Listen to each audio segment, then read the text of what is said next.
Mots. Exode chapitre 33, Bible de Yoshua Mashiach.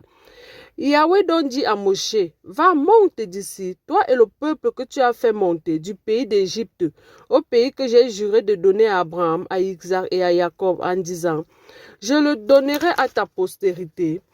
Et j'enverrai un ange devant toi, et je chasserai les Cananéens, les Amoréens, les Étiens, les Phérésiens, les Éviens et les Yébousiens vers un pays où coule le lait et le miel.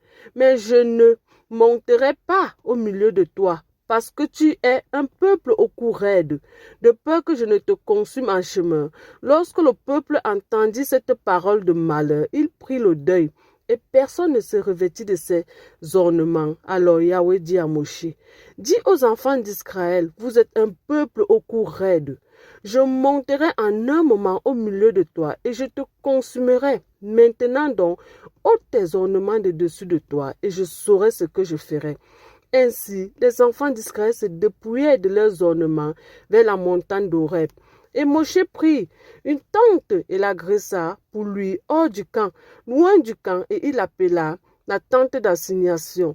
Tous ceux qui cherchaient Yahweh sortaient vers la tente d'assignation qui était hors du camp. Et il arriva qu'aussitôt que Moshe sortait vers la tente, tout le peuple se leva et chacun se tenait à l'entrée de sa tente et regardait Moshe par derrière, jusqu'à ce qu'il soit entré dans la tente. Et il arriva que comme Moshe entra dans la tente, la colonne de nuée descendit et se tint à l'entrée de la tente. Et il parlait avec Moshe. Tout le peuple voyait la colonne de nuée qui se tenait à l'entrée de la tente. Et tout le peuple se leva et se prosternait, chacun à l'entrée de sa tente. Et Yahweh parla à Moshe face à face, comme un homme parle avec son ami intime. Puis Moshe retournait dans le camp. Mais son serviteur, le jeune Yoshua, fils de Nun, ne quitta pas la tente. Moshe donc dit à Yahweh, regarde, tu m'as dit, fais monter ce peuple, et tu ne m'as pas fait connaître celui que tu dois envoyer avec moi.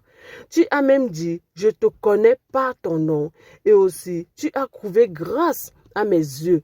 Et maintenant, je te prie, si j'ai trouvé grâce à tes yeux, fais-moi connaître ton chemin. Alors je te connaîtrai et je trouverai ainsi grâce à tes yeux. Considère aussi que cette nation est ton peuple. Et Yahweh dit, ma face irait avec toi et je te donnerai du repos. Et Moshe lui dit, si ta face ne vient pas avec nous, ne nous fais pas monter d'ici. Car en quoi connaîtrait-on que nous avons trouvé grâce à tes yeux, moi et ton peuple? Ne serait-ce pas quand tu marcherais avec nous? Et alors, moi et ton peuple seront distingués de tous les peuples qui sont sur la terre. Et Yahweh dit à Moshe, je ferai aussi ce que tu dis, car tu as trouvé grâce à mes yeux, et je te connais par ton nom. Moshe dit aussi, je te prie, fais-moi voir ta gloire. Et Elohim dit, je ferai passer toute ma bonté devant ta face, et je crierai le nom de Yahweh devant toi. Je ferai grâce à qui je fais grâce, et j'aurai compassion de celui que j'aurai compassion. Puis il dit, tu ne pourras pas voir ma face, car aucun être humain ne peut voir et vivre.